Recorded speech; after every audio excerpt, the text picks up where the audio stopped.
What happens when a licensed therapist, trauma-informed healer, and mama of two walks through a massive spiritual portal, breaks her leg, nearly dies, and then comes back with a deeper devotion to the work than ever before? Well, you get today's conversation.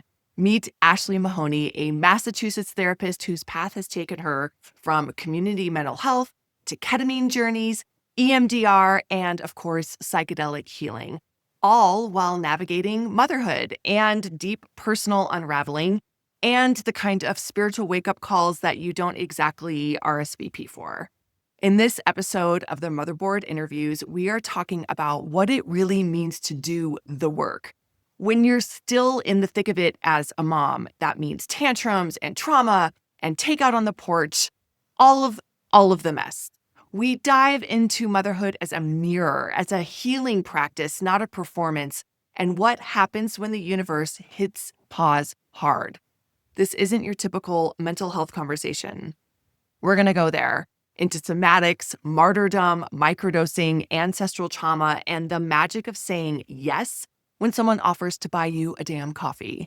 So if you've ever wondered how to hold space for your kids and your soul, how to stop abandoning yourself in the name of survival, or how to receive what you say you're ready for, this conversation is for you. And if you'd like access to our vetted directory of psychedelic guides, practitioners, and retreat centers, the link for lifetime access to the motherboard is in the description. This is Tracy T from Moms on Mushrooms. Let's get into it. I'm Ashley Mahoney. I am a therapist in Massachusetts. I'm over here in Newburyport, kind of on the coast, a little north of Boston. I am raising two little humans. I have a son who is 10 and a daughter who is 7. That has been like it's a whole story. We could talk for hours just about like the journey to motherhood too, right? All of this work. But I have been in private practice for about 9 years now, just approaching 9 years. Was in the world of kind of community mental health for a really long time, going into people's homes, doing a lot of that kind of work. Felt that call, right? Merging of companies was happening. I was like, no, I gotta part ways. Something's got to give, right? Decided to open up my own practice. A couple weeks later, found out I was pregnant with my daughter. So I was like, well, here we go, right? And that's where the blast happens, right? Like all of my unlearning and like new journey, just like into motherhood, new era of motherhood, right? I'd already been a mother and so much shifting happening. So got really into doing EMDR. COVID happened, right? So all of my in-person sessions were virtual. So all of that shifted. I had 2 little ones. Was really kept getting different downloads about EMDR, how's it work, parts work, really feeling that shift from like traditional talk therapy into like, oh no, this is like all in our systems in so many different ways. Had gotten my yoga teacher training way before that. And so just really incorporating so many other modalities into the work and just, that disconnect that always happens between the head and the rest of the body. And like, this is all one piece, right? And then eventually got called to psychedelic work. So yeah, I haven't been in that world for like a ton of time compared to like other people. I know it's not great to compare, right? But really saw that like merriment of like somatics, EMDR, and Yeah. the medicine work and just was like, whoa. I had been reading about it for a while, decided with another colleague we were going to go get certified for, our year-long training, which was an incredible experience because there was mostly the first like however many hours before we even got started. And that was like so much unlearning, right? Of all of these old, I was the first daughter. I was the oldest. I had all the, take what you want from those statements, right? I was like very by the book, right? For the most part. And so this next level massive unraveling and unlearning for me was just like this beautiful experience to really like appreciate and sit with the medicine and different medicines in different ways. Yeah. What would you say is your kind of master plan teacher right now? Ooh, I don't know. Um, I think everything kind of like shifted for me after like I had like just injured, right, this last few months. And so everything Yeah. kind of like spun me back around again and being like, pause, right? Being called like, listen, Mm. right? It's like really getting Mm-hmm. back and what medicine's being called to me, what medicine Mm-hmm. is shifting. I started with ketamine and like kind of like psilocybin, got called back to psilocybin a few more times, called to MDMA, right? These different ones. But now I do really like microdose for a few years, you know, on and off. So I've been at this pause, which has been a very interesting lull. Yeah, let's talk about that. Yeah, the pause is interesting. I think I find a lot of women who work in the space, especially mothers, we're fine taking pauses. And it seems like it's something inside. If you're working in the space, it's almost like you don't want to admit that you're taking pause, because what we see a lot on the outside is people doing journey after journey, medicine after medicine. And there's a little bit of FOMO. There's a little bit of imposter syndrome. Oh, I haven't sat with ayahuasca 100 times and done every frog poison that there is, and somehow I'm not experienced. I don't have a personal shaman in the jungle that's on call.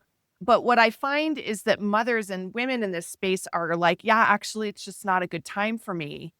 And I've found I've been off and on. I've been doing, I would say the last year, it's like pause for several months and then an intense microdosing thing, and then pause and then intense. And it's that call back that is the really beautiful thing. And then reflecting about how the medicine and everything that you've done so far is swirling in that pause, even if you're not with it. So why don't you share with us what has happened this year that's made you pause? Because we were just talking about how you're starting to miss microdosing.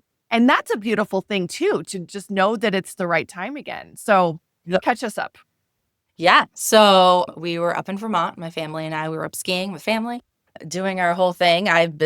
Had my own practice, right? So I took my time in the morning. I went and dipped at my little like space that I have a little like dipping hole near where we stay, set intentions. I was like, oh, break cycles, release what no longer serves, yada, yada, you know, the things that we do. And an hour later, I broke my leg skiing. And I was like, oh, cool. First run of the day, right? And it wasn't like a cool story. It wasn't like doing some like awesome trail or anything. I was like on a flat part, right?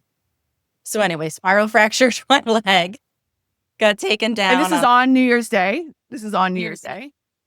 New Year's Eve. Okay. Yeah. New Year's Eve, like 11 o'clock, like midday, right? So get taken down, have to take the boot off. That was awful, right? Like you talk of like points of like worst points was taking my ski boot off. If you've skied before, right? Anybody who's skied before. It's not even nice to take I them should have off in done the a best of trigger warning. I should circumstances. have done a trigger warning before I said that. Seriously, I didn't even think about that. Couldn't they just cut it off or something? No, Seems no, cruel. they pulled it off. Okay. So anyway, luckily, ski mountains have really awesome orthopedic surgeons nearby. Mhm. So I was lucky to have one that was on call, had surgery the next morning, spent my, you know, New Year's Eve kind of in the hospital. Just had a couple of those moments of like, what just happened, right? You kind of go through Yeah. all the things, the doubt. But I was like, no, it's just like, let it pause, let it roll. I need to heal. My body needs to have all the energy it needs to do what it needs to do, right? So had surgery, that went fine. I was able to go home to the apartment like that night. And then went home, started to like really be in it, right? Like I have to ask for help. I have to ask for like a lot of help, right? Mhm. Which not easy to do, right? I was wearing a million hats. Mhm. Fortunately, I see virtually. I can see like my clients virtually. So I was able to like take some pause, right? Just given it was break anyway. Um, but yeah, it was like I was getting these reminders too, like ones that were just like, all right, like, okay, universe, like I get it. Right. Like the first time I opened my phone when I was in the hospital, it was like the reel with like, I was joking, it was like the Anchorman reel with like Will Ferrell. That's like, whoa, that Yeah. escalated.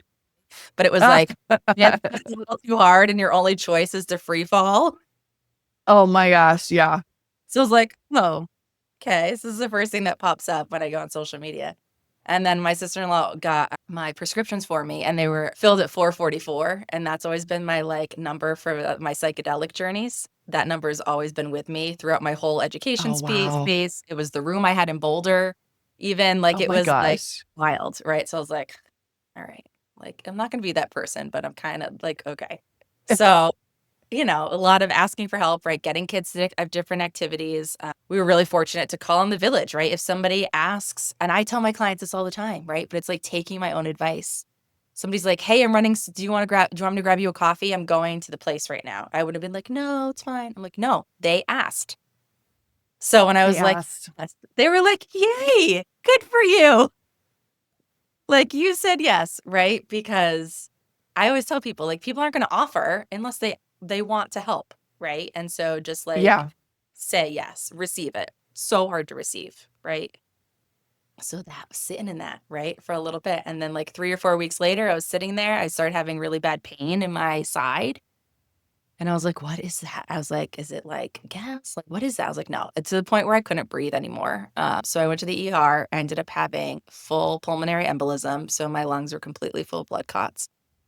Luckily, we live 2 blocks from the hospital where our town is. And so I spent 4 days in the hospital, hooked up to oxygen and IV blood thinners.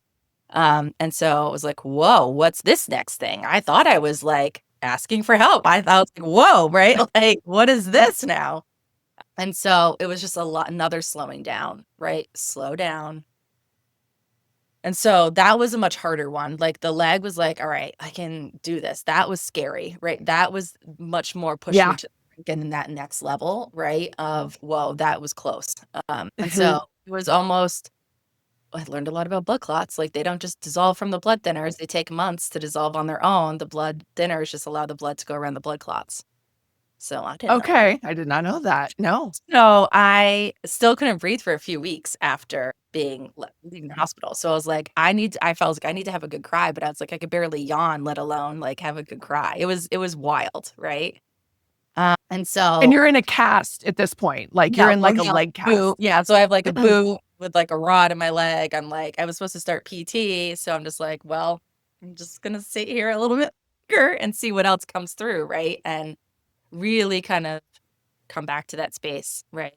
Listening, breathing, slowing down, and trusting. And it's hard. It's really hard, doing the dance of being like, why is this happening to me? And it's like, well, it Mhm. is already there, right? And so how do we sit with this? What are the lessons that I can continue to move through? Like it, I'm not one to just easily slow down, right? And then I say yes to too many things, and then I'm not good at all the things because I say yes to Mhm. too many things, right? And then I'm Mhm. stressed and it's not helpful. And then given this like portal that we all just went through and like all the stuff that has been shifting over the last few months, it was very clear looking back that like I needed to be slow, right? And really take that pause. And so, yeah, I had stopped medicine work. I was planning on starting to do some. And then literally the next day, I got the blood clot. So I was like, okay, medicine needs to pause too for a little while. So it was another interesting piece there, right? Where I was like, oh, there's something about this that needs that extra pause. I have a bunch of kind of esoteric questions, and I don't wanna fire them all off at once, but I probably will end up doing it. Let's But go. first, did you, if I can be pry, what were you calling in when you were cold plunging on New Year's Eve and in being mindful of this, whether we think it's the new year or not, I still think of it as like a portal. It's something, the clock shift and there's an energy shift. We do it, we create it ourselves, whatever. So it is and when you, and I think you are kind of in this space and you do the work, like you're mindful of those moments because they do know what were you calling in that moment. And anyone who's type A and knows they do too much is aware of it, but were you looking back actually aware of how much you were saying yes to, like how deeply off balance you were in your commitments and your time and kind of like versus your self-care, for lack of a better word? Yeah. I mean, all good. And I started to get the chills when you asked me all those questions. So I was like, okay. Because I totally believe like the full new year is more of like equinox, right? Like timing and Yeah. kind of like Yeah. shifting. But I knew there was something about like the calendar year shifting. So I was like, all right, I'm still going to set some intentions or like tune in, Mhm. right? A little bit. And I knew this place was like sacred to a degree because I had been dipping there for like 4 or 5 winters in this little swimming hole in this like beautiful spot in Vermont at the base of like Good. snow. And we happened to like fall into this apartment the year before across the street Yeah. from so Mhm. there's power there. There's like, right, there was Mhm. something there. And so, no, did I know to a certain degree of that personality type? Yes. And also, I think in my deep brain and like higher self knew that if I really wanted to call in these bigger next things that I wanted to do, I needed like a push, right? I needed all these things, right? I knew medicine work and these next pieces were big for me. I don't need to know Mhm, exact details. That's how I've usually set them. I'm like open to mhm, being curious about what that is for me. And then I would know when it crosses my path, right? Similar even to like the moms, like joining moms a few years ago, right? And was like, ooh, I need to be a part of this. And like, I need to just, mhm, this is big, right? And this is so beautiful, right? And so interesting, and now I can joke about this now, but I usually preface my intentions with like, with grace and ease. Because I say, "Hey, friends, when we're doing these things and manifesting, we're in human bodies and we're moms usually. Like I'm ready, but I'm in a human body, right? Like I'm ready for this next thing and also I need to be able to handle it and not like short circuit or like break." Well, I did not say that little morning in that little special dipping hole for whatever reason, right? There was another little group of women dipping together. I don't know if it was just a distraction. It doesn't matter. It just wasn't, right? It's just one of those things. It just was. I was there. It was very cold. And yeah, I was like, I trust whatever's next. I kind of was just like, whatever. Like, here I am, right? I'm taking care of myself. My husband had the kids. I wasn't helping with the kids mhm. thing. I saw one client virtually. I went and like dipped. I had a slow morning and was going to join them, right? And as soon as I joined them is when it happened, right? Like Mm, literally taking off my bathing suit, put on my ski gear, and like went up the mountain. So it's interesting, right? Is there's all of these pieces that like yes and no, right? It's really yeah, in that whatever's next. So much of my work early on was so much surrender, right? So much just being yeah. open with some sort of like structure around it, loose structure, being like, I'm open within these kind of parameters ish, you know? I knew this work is big and whatever I'm supposed to be preparing my system and like higher self for whatever it is to hold and to continue to hold space for this work, which is powerful work, right? Clearly needed to go through some portal on a like major physical and mental way. Isn't it Did it surprise you that you were able to alchemize a big, painful, scary mortality tiptoeing experience? Did it surprise you that you were able to alchemize it in that way? Yeah, it didn't happen right away. The break happened sooner than I thought. I will say, I mean, we did in EMDR, there's like a recent events protocol where if you do it soon enough to the trauma, right? And you just kind of do the timeline because it's kind of scattered in the system. So you want it to be like correctly Mm. timed out. So it's like before surgery, I'm like tapping in my bed, like going through. And when the emotion hit, like I'd feel the emotion until it was ready to move to the next thing, right? I kind of, not that you're really supposed to do it, whatever. I did it on myself. And so the blood clot, like, threw me more, right? Because that Okay. was more of a closer call, right? Where Mhm. I feel like I got out of the victim space of the leg soon. It doesn't mean I didn't have moments when I was, like, frustrated, Sure. Well, you're human. you, like, Yeah. leave something, like, you leave the keys or you leave the phone and something, and it's like, just going to the next room was so No, calm. I can't get it. No, I can't get it. Yeah. Yeah. But it was just like, yeah, I'm just gonna, like, be in this space right now and let people do the things that I do all the time. And when you got the blood clots, I think this is the other question. I think when you do this work, we talk about ego deaths, we talk about facing death in journey work. We've all been there for the most part. You do enough medicine, you eventually come up against that portal. It's real, it's powerful. When you are in the healing space, you're just dealing with a lot of that. But when it happens to you, how did it feel to see your mortality right in front of you? Yeah. It was it was definitely eye-opening, right? And I went through the spiral of, like, what would happen to my kids? Like, who would, like, continue to hold space for them in the way I do, right? Like, I'm capable of Mhm. holding space in the way because I've done so much fucking work in, like and Mhm. I'm still not good at it, like, all the time, Yeah. right? Right? Of, like, nervous system regulation and, like, listening and, like, holding that space, and I think that was what was hardest for me, right? It's not that I didn't think they could be cared for, but it's Yeah. like, man. I work so hard to like break cycles and Yeah. like up until this point, and now the cycle's done. And I'm like, well, I guess if that's what it's supposed to be, that's their journey now. Yeah. Right. So it's this weird mix that Mhm. happens. That's their contracted journey, right? It's like as much as mine is this, it's like, well, some of that's theirs now, right? It's their journey too. Yeah. Was it hard to allow that? Yeah. Really hard. And I mean, to an extent, I'm not gonna lie, like there's like flavors of that that are still like if I go sit with that again, right? Like it's hard, right? But I sat with it enough to feel like I shifted some of it and moved it and felt it. Like I'm literally wearing my cheesy feel your feelings shirt right now. Oh my god, I Like actually love that so hard. shout out to the bee and the fox who have that like cool little like Oh, yeah, stuff, yeah.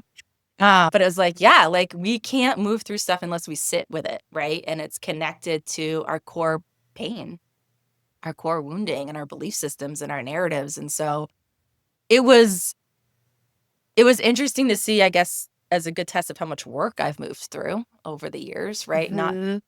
give myself like an A because that's not what it's about, but being like, okay, I still have work to do, and look how far I've come. Yeah, I wanna talk about that next. I We hear do the work a lot, and as moms, you're just like, "Okay, when am I gonna do the work? I'm just trying to keep alive." But in this moment of, because it's not like you hit rock bottom, it's more like a dark night. You were just something big booms were thrust. I call them like booms, right? The big booms were thrust on you, and in the moment, you had to decide how to deal with it. It is perversely validating to be in the vortex and say to yourself, "Oh, I've got the tools and I know how to use them. Oh my gosh, I'm using the tools and they're helping. Oh my gosh, the tools helped and I'm moving through it." Like to observe it and to see it in the moment in real time is like you almost need that as a proof point, Yes. because what I want to ask you is, knowing, not professionally, you know this and you've known this and practiced it for a long time. Knowing what you know now, what would you say to mothers who are just starting to even understand that the work is out there, that there is something called the work and that it means something? What would you say? What's your take on it and why? Yeah. I mean, it's such a great question. I think the work is just, if we have the idea that you have to make time for the work, you're missing the work, right? The work is happening in every second and every heartbeat and everything that we do, right? It's the regulation, it's the pulse, right? Of all the things that we do, right? Laying there waiting for patrol to come. I was doing the most deep breathing and telling myself I was safe, right? Wow. I was like, Wow. you're safe, right? You're okay. Like, this is scary and the helpers are coming. Like, kind of like I could lock into that space and was like, "Oh, this actually Yeah. works." It's like I was talking about Right. deep Like, breathing, look at right? And her. Yeah. I've done like sober journeys, like meditating and like journeyed and done like really cool stuff, right? And breath work. And so I know it's a thing, right? But to use it in a thing like that, right? When people are in this space of like panic or shock or extreme activation, right? Is like you can like re-hijack that back, right? Even Mm. work is in all these places. I even tell moms, like, if you like going to work out, like I started doing bigger workouts again at the gym at one point, and I was on the Stairmaster that was like dying. And I was like, you chose to be here. Your heart is fine. Mm. You're breathing, right? And all these, like it's in the moment. It's in every moment. And so, yes, get the therapist, get somebody who's doing more than just talk therapy, ideally, right? Connect with people that you can have conversations with and reduce the stigma, right? Have conversations about how it's hard with people too. Like, you don't need a big community, you just need a couple people, right? That can like hear and Mhm. see. Our deeper wounds are so much in that like shame spiral of not feeling seen, not feeling heard, and like in relation. And so the only way to heal is then in relation, but that's really hard, right? the group work that I've done in ketamine, when I first started doing the medicine work, I didn't think the group work would be 100 times more powerful than individual work, right? Which obviously, duh, it is, right? But when you have like a small group of women and you can hold space and you're showing up and you're feeling seen and heard and things are being reflected back to you and you're in this like kind of openness space, that is where the massive shifts in healing happens, right? Because we're wounded young, we internalize it, we're in isolation, right? And so then we just then start internalizing everything forever, right? And then we were talking about this earlier too, like then doctors are doing it to us, right? I have a client was like, Mhm. my period every couple months, or sometimes I have cramps so bad I'm on the floor. And I'm like, did you tell your doctor? And the doctor's like, yeah, it's fine. I'm like, time out, right? So when you look at this vastness, right? And I always go off on these tangents, but it's just in everyday life is because we have to come back to that healing space, right? Of taking the chance, and that's scary to be in relation with others and work through some of these like aches, these moments, right? These tricky relational things and rebuilding trust with ourselves and then being able to kind of build relation and some of those attachment woundings with others around us too. And when we have kids, man, that's showing up wherever your wounds are from the past and that kid hits that age, that's when your stuff's coming up. It's different for everybody. Like some people's wounding is early, right? Some it's like older. Mhm. Still see a ton of teenagers, even though I mostly see more than 50% like postpartum women that I see or perinatal women, but I still see teenagers, right? And it's wild, right? To see when my different clients get activated more. Like, oh, all of a sudden they're coming back into therapy, right? Or, oh, there's this thing that happened. It's like, oh, this is where their kids were, and this is where the wounding was, Mm, right? And so when you're talking about the yeah. work, like it's so complicated, right? You keep peeling back these layers of the Yeah. onion because every time there's expansion, there's contraction before, right? We have to have these like moments of contraction for expansion to happen. That's where this growth And could unfold. yeah, so I was gonna say, I get all of that cerebrally, but then I'm just, what's the point? Listening to this through ears of someone who hasn't done anything, and then I'm thinking, sounds exhausting, it sounds scary, it sounds True. confusing as hell. Where do you start? How do you start doing the work? But also, what's the point if you're never done healing? And the hard thing to like illustrate is that I actually just heard a great quote on a podcast from someone, and they said, life was actually never meant to be easy. We were never meant to have an easy life. That is not the point of being on earth. And however I understand why we're on earth and kind of the more existential questions, that really hit hard that it was never supposed to actually just be easy. Like it's never going to be eating grapes, by a river with someone fanning me and like bunnies jumping. It's never going to be like that. We don't actually want it. Yeah. So when these moments, these big moments of hardship, true deep bone soul crushing hardship come up, the point is that you can get through it and it doesn't break you completely. And they become like validation rather than and a And then there's lesson like we were good. talking There's good about. sprinkled in, right? And so in on all that time, I was so overwhelmed with gratitude for people that showed up. And so Mm, that was like one of my biggest takeaways. And I would be brought to tears so often of just being like, somebody dropped off takeout from the store down the street. Like it didn't matter. It's just like these all people are momming just as hard as they always are. And they still took time to drop something off at my porch, like flowers or a card or something like that. Right. Huge. And so, yeah, it's hard and when you have all these things happening at the same time, but then all of a sudden you have this moment of just being like, wow, I didn't react the same way to my kid today. yeah. It like small takeaways of just like saying less in those moments, right? Because Mm, you're mhm. dysregulated, they're dysregulated. So even though that is the work and it's hard, but when you're in those moments, it's like, how do I pause and breathe and just tell myself I'm safe and let them have their moment? They're going to re regulate when you're regulated. And if you could just start breathing and say less and just be there, because then you're not leaving them. Then you're Mhm. breaking that cycle too of just like having a system and you're like, I'm just gonna sit here with you. You can have your And big and even Yeah. And even just saying, understanding, not gaslighting yourself or the situation, understanding that like just sitting there and saying less is a powerful move. Yeah. We don't get Yeah. that either. We're not taught that at all.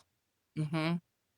So it's like a Yeah. million mini moments, right? And it's finding the micro moments of joy because, yeah, there's always going to be stuff, but there's always going to be joy. We're just not paying attention to those moments, right? And Mm, so if I'm rushing around like we all are, and I'm like, "Oh, I just really need a coffee to get through the day," and I drive by a place and the drive-through doesn't have a line, I'm like, joy. praise. Yeah. Or like here in New England, it's been still cold, right? I come out and the sun's out, and I was like, I could smell the sea air and felt the warmth of my son for a moment. I'm like, I'm gonna take in this mini moment right now. These are the stepstones that get me through. Hmm. Like finding the stepstones. But if we're not even allowing ourselves to notice those, yeah, we're gonna be missing a lot. And we are gonna be on that tunnel vision of like, this is hard all the time. It is hard, but It is and there, hard. yeah. Yeah, I always say when you start to accept those moments of joy and when you start to open your eyes, and I really feel like microdosing does that. Macrodosing, shrooms do it.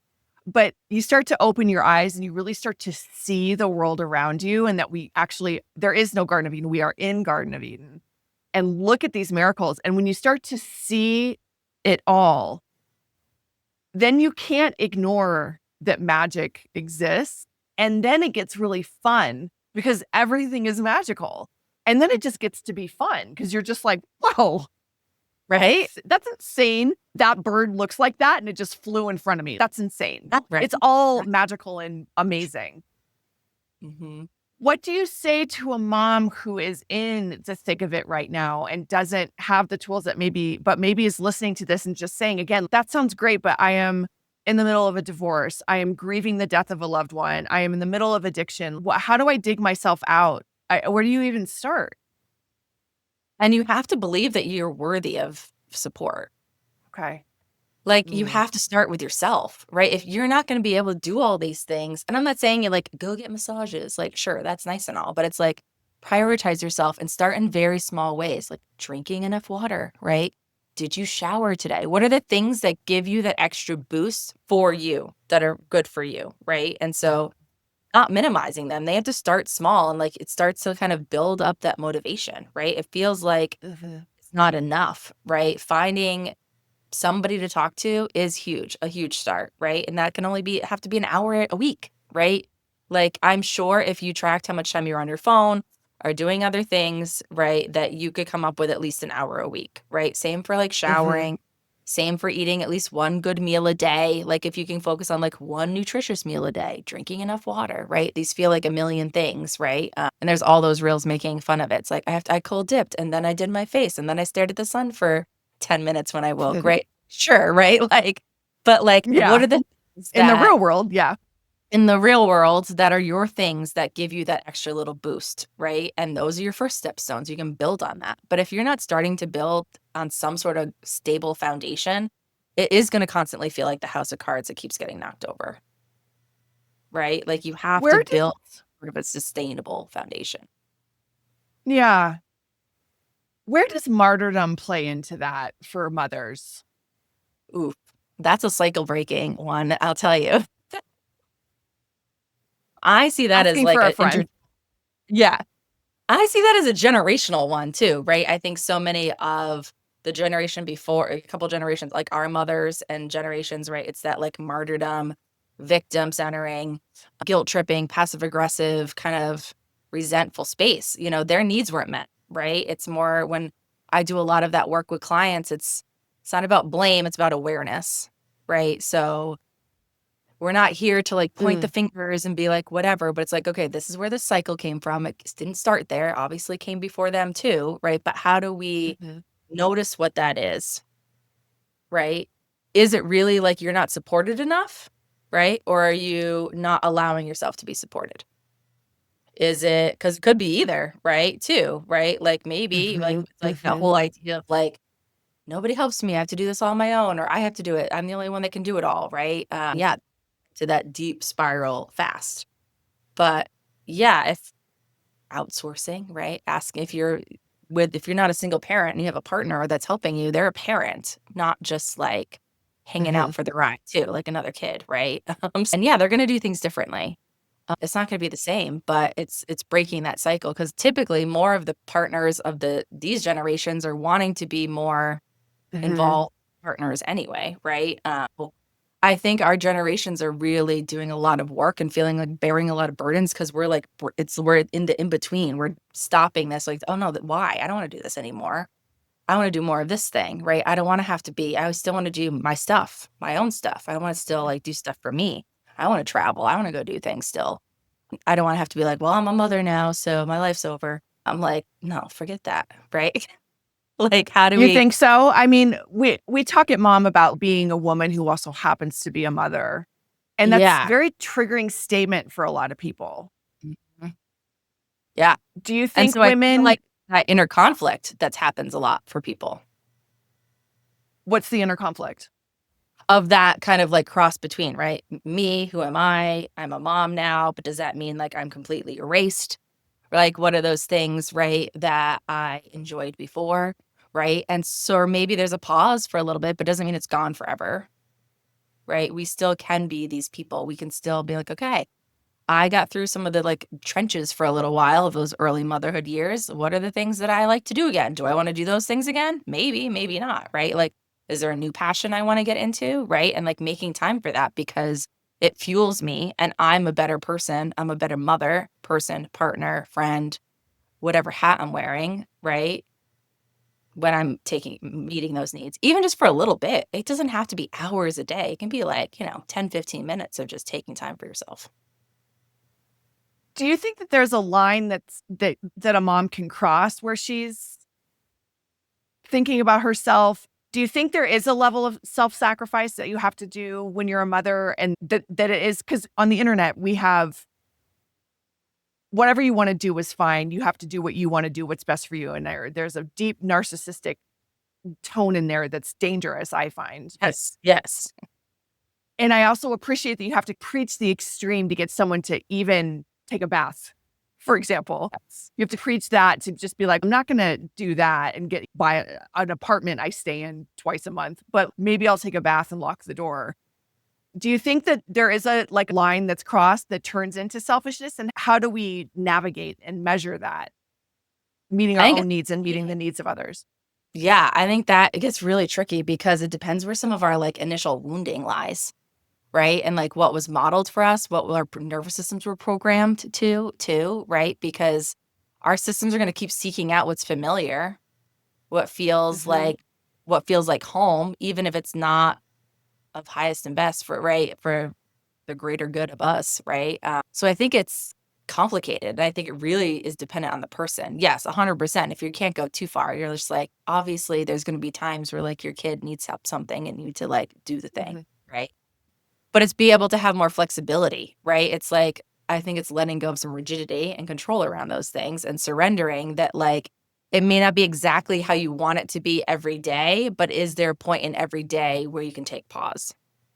Mm. Right. Doesn't have to be all or nothing, and nothing at either end of the spectrum is good, right? It's like, how do I be Hmm. more fluid and be able to, like, know that sometimes I have to give more, sometimes I'm able to rely on others and give less, like, so they're gonna be at different ages and stages, and so that changes even through every stage too. It's Hmm. like I'm not can give a clear answer to that because it's so complex. And there's nuances. I'm just reflecting back on my own journey and shedding a lot of martyrdom it is a lineage thing for me that was like shown to me from a medicine healer. Um, and one really helpful rephrase that a somatic healer was said to me over and over was like, we get this, we get to do this. And the that when not every day is a slog and every hard day, especially when our kids are really young and you're just in it, every diaper is like another death by a thousand cuts and every tantrum, all of it is just it's a lot. And it's okay to just say that this sucks and it's not my favorite. Today wasn't my favorite day, but that I get to be with these kids. When you change it, then it doesn't make this, it makes this less, I find. my husband's out of town right now, and we drive an hour both ways to school. So I've got double duty. We usually trade off. So it's 4 Yeah. hours in the car every day when he's out of town. And I was talking to this last night. He's like, "How are you doing with double duty?" And I hadn't even thought, because I was like, "Oh, I get to take my kid to school. Like, I get to do this. I get to have a kid. I get to take her to school. I get to take her to the school I want. We get to live in this country where we wanted." And the whole reframe, where I think even a year ago I would have been like, "Oh, it doesn't mean I like it, and my back's killing me all the time." But like, it doesn't mean I like it, but it means I get to do it. And I And think he saw framing they it like saw that. your saw you, like, he saw you, right? Like, as far Oh yeah, as, that like, too. do you know what I mean? Like, that's another piece. It's like, "Oh, I'm just gonna talk about myself, like, what's going on," right? But, like, to, like, feeling seen, it's like, "Oh, I am still also doing this. Like, thanks for seeing me That in is that." so true. And Yeah. it's actually amazing how little mothers need. Just, what did he say? How's double duty going? 4 words. And that was, and I just need you to say it. That's all. It's great, right? And so that's why when we, Yeah. like, really take pause and look at, like, what we actually need, it's not like feels like we need so much, but it's these moments. Yeah. How does medicine help with these moments, getting us to these moments? I mean, right? It's that presence. It gets you there. It gives you that pause. At least because I do much more work with ketamine. And so with ketamine, right, I have mostly moms coming in, and that, like, this whole conversation, what we're talking about, they have to take a significant amount of time to come and dedicate to this work. Yeah. And some of it just when they're arriving is like calling that out and just being like, wow, look at you. You made this time for yourself. You can just like relax, turn off your phone. You have this time. And the ketamine really provides that pause, right? It quiets the noise, Hmm. right? Hmm. Like the whole default mode stuff that's going on. And then it kind of like, I always say, it kind of pulls the curtain back and it like, shows you who you are. It doesn't show you like a ketamine out version of yourself. It's like, no, this is you without all that noise. Mm. This is your like This is you essence. without all that noise. Ooh. Essence. Like this is what you can be because this is who you are, right? And so it's not always that. Some, as journeys go, are dark. Some are hard because you have to start peeling back those other layers. And so it's sitting with it. It's being present in your body. It's listening. It's hearing messages. It's hearing rebuilding that intuition, right? It's like obviously like mushrooms Hmm. really good to be present, right? Like so many of the things, it's like you have to go in and through, right, to come out right at the other end. Like you have to be in and you have to go Hmm. through it. And it allows the presence in such a beautiful way. Each Hmm. medicine that I've sat with has been such a beautiful sitting with and seeing a different version of myself, depending on how that medicine holds the space. That's such a beautiful way to say it. When moms see, are shown who they are, and I'm blessed to have had that Mhm. many times shown. Do your clients believe it? What's the shift that happens when they see who they are? Yeah, I mean, we do a lot of prep work, so we're just kinda like, "Well, so this is the thing, right? Like, you can have this." And then we say, if some of the intention especially is like, "I wanna reconnect with joy," or, like, this part of me, right, of seeing, like, who's there. And when they see it, yeah, it can be really emotional because sometimes it's like receiving that it's possible, right? Receiving is oftentimes harder than, like, letting go, right? I don't think we Mm. I Mhm. don't talk about how hard it is to receive. Right? And so to be able to receive that message and to have that acceptance is and so, yeah, there's some sitting with that, right? And so we can like obviously we talk about touch and everything. Maybe it's just like sitting next to, like and having a body next to this person who's experiencing it and just being like, I'm here, you're not alone, right? We're being Mhm. held in space. And yeah, the growth from those and then the openness that follows later. So then it's, obviously medicine's like this catalyst and then the integration work and this work afterwards of being like, whoa, did that really happen? Right. Of just having those beautiful sessions then afterwards is Mhm. so awesome, is one of my favorite things to do. Mhm. And Yeah. so some it takes longer than others, and others are just like, yes. That is wild. I Because want to there's give a level of accountability. Yeah, there's a level of accountability when you see who you are. Mhm. God, source, your guides, whatever. Yes, we would like you to be that, please. Yep. It's beautiful. Please be that. And that is the kind of letting go. To say that about receiving is really interesting. And what hit me was that there's a lot of ego. There's a lot of ego in control, but there's a lot of ego in not receiving. It's like reverse, Right? double down, passive aggressive of just being like, I don't need that is actually incredibly, it's your ego talking. Mhm. Yep. And when you break it down like that, why wouldn't you just let someone go buy you a coffee? Mhm. Yeah. And it's crazy how deep in a deep I see it in my daughter. And I really don't think, I think that's one thing that as a family, we are really good at, if I can call out what I'm good at, Yeah. meeting her needs, trying not to gaslight her, understanding, try, and then this is for the medicine, like raising her how she needs to be raised, not how I think she should be raised. That is 100% medicine. That is 100% the shrooms coming in for me for that. But 100%. then despite that, I see her just being like, I'm fine or it's okay. And I'm just like, where is it coming from? It's It's so crazy. deep. It's such an old, deep thing It's that's, like, old. beyond us, right? I see it too of, like, the pleasing of just being like, "You don't have to" like, my daughter's similar, I would make something and she's like, "Oh, it's really good. I'll have more." And I'm like, "I can tell you don't." I start to notice that Yeah. when she likes something and she's saying she likes it, right? And I'm like, "You cannot Oh, like something. I'm not gonna be upset with you. we're good. Yeah, we're We're good. good.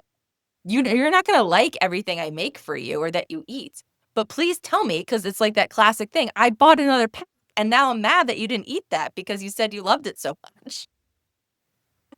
And it's also interesting this like assumption.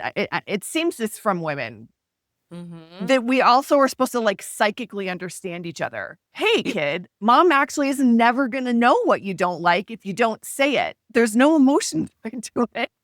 But that's a generational thing because if she yep. said that she didn't like something to her grandparents, they would fuck with her. Yeah, They would and I take think it that's personally.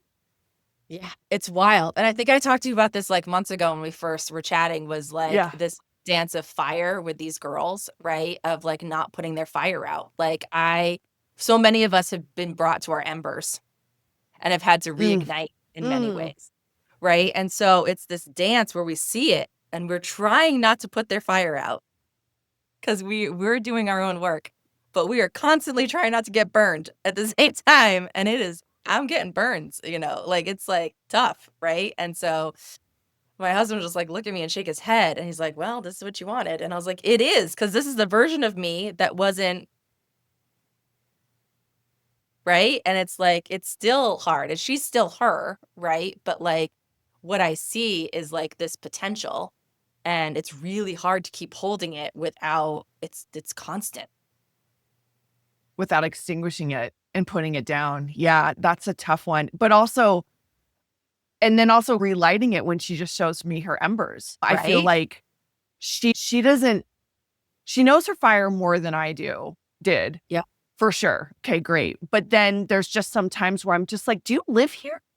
Would you think about yourself like that? Why are you saying that? And And it's that's the just, it's gift to inside. know and that you can quickly reignite them instead of having it be, like, dormant Mm, for a long time, right? So, like, what a hmm gift in your work that you're able to now gift to her and, like, hold that space hmm and to, like, assess and, like, move through and manage it and being like, "Alright, like, let's what is that?"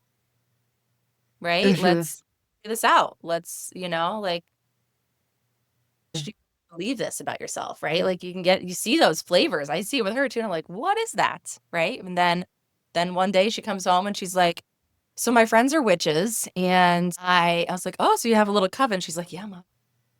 And I was like, oh, okay. She's like, well, my friend at school is really anxious. So I did a bubble thing around her at school. And then I did it around the classroom. And I'm like, here we go. I was like, we're gonna have like let's have a witch party, man. I Let's go. mean, good job. Yeah, because it is, I'm hearing us talk about all this stuff.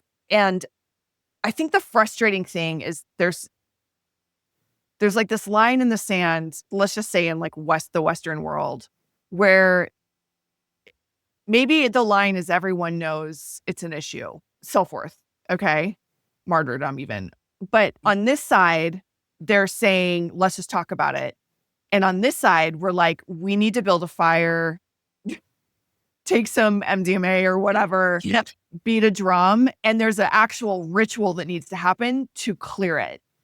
And Yeah. to believe that because we've seen it, it makes you feel crazy because it's so hard to describe. And this side is just like that. There's no scientific basis for that working whatsoever. And in the middle are just like people who need help. And it is a really weird place to be in because I just want to say there's power in a coven. It just doesn't look like how we think, Yeah. but it is necessary because it's so deep. It's not anything you're just going to talk out. You're not going to understand. And it took me years to understand ancestral trauma. I would roll my eyes when the memes would come through my feed. I would roll my eyes at people who've specialized in it. I was like, what are you talking about? They're not even here anymore. Yeah. And then I Oh got my it God. because it's, I just wrote the best book about that. I just did it for my book oh, club. I did Psychedelic. Have you read this book yet? I just had it right mhm, next to me. yeah, Holy crap. Like this is like, right, like reconnecting with so much of this old wisdom that was like mistold and like kind of like peels back some of the veil like you're talking about, right? And it's finding the people showing up. I've sent so many people to like the moms community, right? It's just being like there's other people out there. And I think that's what a lot of people sometimes come in for the first time and they're like, I didn't even know there was other people that thought this. I didn't even know that this was a thing. yeah, Not even talking about medicine work, just about like, right, yeah, like energy work, life, just just all of actually just life. not, or Right. yeah, yeah. Or even just saying, I didn't know that you trusted your intuition. I didn't know we were allowed to do that. Yeah. And it's a muscle just like everything else. Oh, I always talk about that. I'm always like, you got to work that muscle. Yeah, I need to reread that Psychedelic. I'm gonna be honest, I didn't like it the first time, but I wonder if I was just in a It's different place. I wonder heavy. if I was And being so it's judgy. not just like a quick read, too. And so I think it's like a lot of these things. There was like nuggets that I took away that I was like, oh, Yeah, yeah, right. It's like, and just how the whole like patriarchy, matriarchy, like the shift of like dynamics that's yeah, happening, like a larger climate right now, right? It's not a quick, mhm, right? And it's one of those things you might pick up, read a little bit, put back down.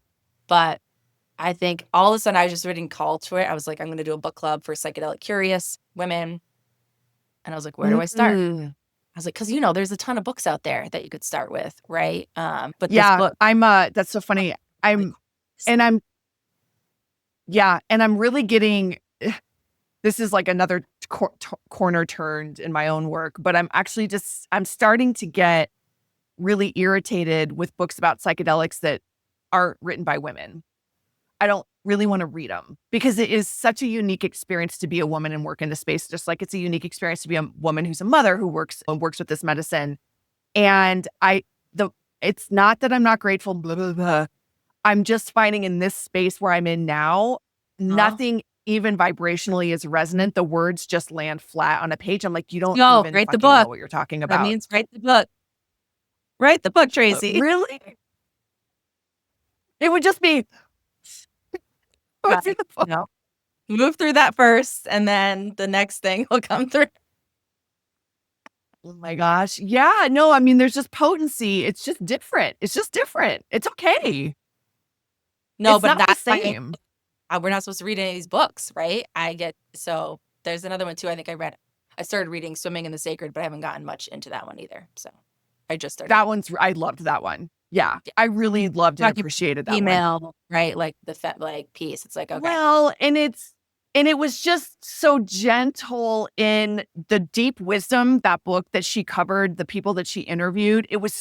It's so deep and it's so reverent and it's decades of Oh, practice. It presented it in a way that didn't put everybody on a hilltop. It was just like, this is the way for these women and this is what the outcomes tend to be. And I really just appreciated it. There was no ego in it at all, but it was it's very tricky. like proud. Wild waste of medicine. And I've been seeing a lot of that. And I've been like, ugh, like red flags and like how to support, people and clients that are like getting into this work and being curious about this work and like looking for red flags and like people who are saying they're practitioners, keeping myself in check with that, right? Is because there's a lot of people that are just, like you said, even at the beginning of just like, I got to do all these journeys. I got to do all these things. It's like, Yeah. whoa, that's like, Yeah. it's not about any of that. You're not listening. You're not listening. And that's where I've come to really respect women who take the pauses, because you're not buying into this more is more thing. You're not buying into the bigger, better, badder, faster, stronger. There's something powerful about saying, I'm not working with medicine right now. It's not the right time. And that's what the medicine wants. It was never supposed to be a constant infuse of psychedelics. Yep. And to speak about it and be proud of it, we're not even allowed to say that. Like we also think if we commit to something, we have to do it wholeheartedly for the rest of our lives. And that's where the unlearning comes, is that this is just this, it's an ally, it's a co-creator. It doesn't have to be so regimented. No.